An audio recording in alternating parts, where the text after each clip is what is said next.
রক্তদান শিবিরে বাধা দেওয়া এবং স্বাধীনতা দিবসে বিভিন্ন স্থানে জাতীয় পতাকা উত্তোলন কর্মসূচিতে প্রতিবন্ধকতা তৈরির অভিযোগকে কেন্দ্র করে রাজ্য জুড়ে সরব হয়েছে বামপন্থী ছাত্র যুব সংগঠনগুলি।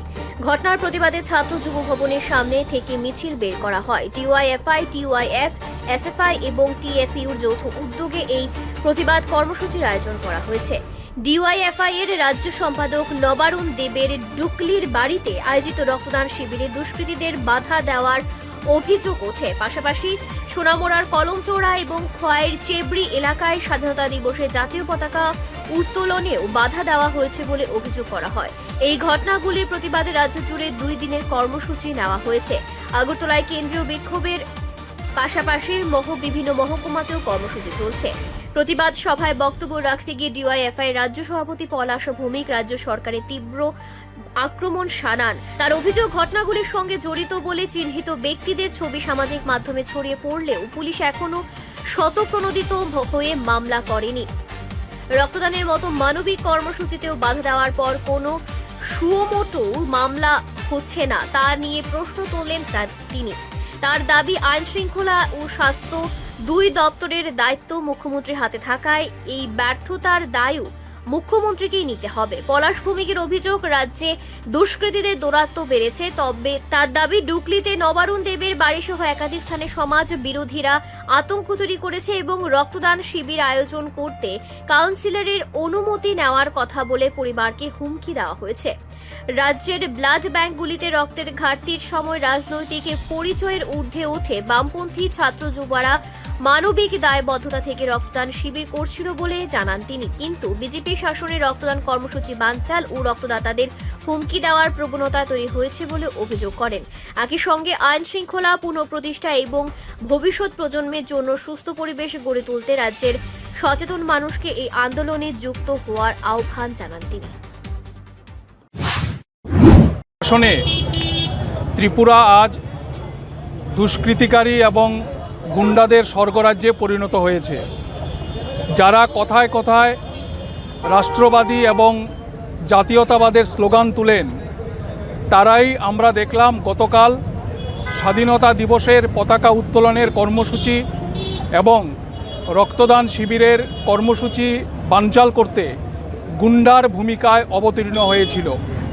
গতকাল 15ই আগস্ট স্বাধীনতা দিবসে বীর সেনানীদের স্মৃতির প্রতি শ্রদ্ধা জানিয়ে ডুকলি এলাকায় সেখানকার স্থানীয় যুবকরা ডিওয়াইএফআইয়ের রাজ্য সম্পাদক নবারুণ দেবের বাড়িকে কেন্দ্র করে পতাকা উত্তোলনের কর্মসূচি এবং রক্তদান শিবিরের আয়োজন করেছিল।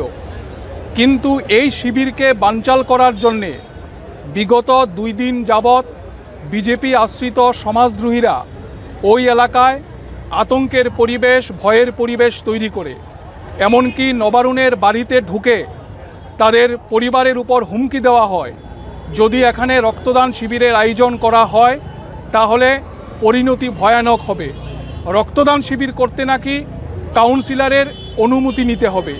এই হচ্ছে আজকে আমাদের ত্রিপুরা রাজ্যের অবস্থা।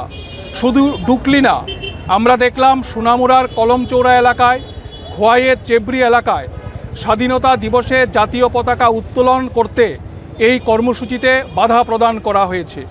এটাই হচ্ছে বিজেপির দেশপ্রেম।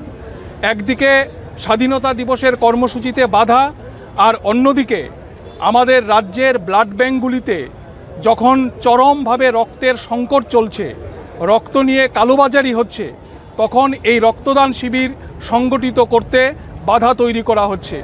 আমরা বামপন্থী ছাত্র যুবরা রক্তদানের আয়োজন করি শুধুমাত্র রাজনৈতিক কারণে না, সামাজিক এবং মানবিক দায়বদ্ধতা থেকে ধারাবাহিকভাবে আমরা ত্রিপুরাতে এই রক্তদান শিবিরের আয়োজন করছি। কিন্তু বিজেপি আসার পর ত্রিপুরা রাজ্যে নতুন সংস্কৃতি আমদানি করা হয়েছে। রক্তদান শিবিরের আয়োজন করা যাবে না, রক্তদান শিবিরে হামলা হবে, রক্তদান শিবিরে হুজ্জতি হবে এবং যারা রক্তদাতা তাদের ছবি সামাজিক মাধ্যমে দেখে তাদের বাড়িতে গিয়ে শারীরিক এবং মানসিকভাবে নির্যাতন করা হবে। এই হচ্ছে ত্রিপুরার সংস্কৃতি। ফলে আমরা আজকে ডিওয়াইএফআই, টিওয়াইএফ, এসএফআই এবং টিএসইউ এই 4টি ছাত্র যুব সংগঠনের আহ্বানে রাজ্য জুড়ে যে নৈরাজ্যের পরিবেশ তৈরি করা হয়েছে, দেশপ্রেমের নামে আজকে যে গোপনে গোপনে দেশদ্রোহিতার পতাকা এই বিজেপি বহন করছে, এটা নিয়ে রাজ্য জুড়ে আমরা আজ এবং আগামীকাল বিক্ষোভ কর্মসূচির ডাক দিয়েছি। আজকে রাজ্যের অনেক মহকুমায় বিক্ষোভ কর্মসূচি সংগঠিত হয়েছে। আগরতলাতে কেন্দ্রীয়ভাবে এই বিক্ষোভ কর্মসূচি আমরা সংগঠিত করছি। আগামীকালও রাজ্যের বিভিন্ন মহকুমায় এই বিক্ষোভ কর্মসূচি। শুভবুদ্ধি সম্পন্ন মানুষের কাছে আমাদের আবেদন, এই ত্রিপুরাকে অন্ধকারের হাত থেকে রক্ষা করতে হবে। রাজ্য জুড়ে যেভাবে আইনের শাসন আজকে হারিয়ে গেছে, এই আইনের শাসন পুনরুদ্ধার করা, রাজ্যের ভবিষ্যৎ প্রজন্মের জন্য একটি সুস্থ সমাজ তৈরি করা, এটা নিয়ে আগামী দিনে রাজ্যের শুভবুদ্ধি সম্পন্ন মানুষ লড়াইয়ে সামিল হবেন। এই আবেদন সব অংশের মানুষের কাছে আমরা রাখছি। রিপোর্ট সংবাদ প্রতীক্ষা।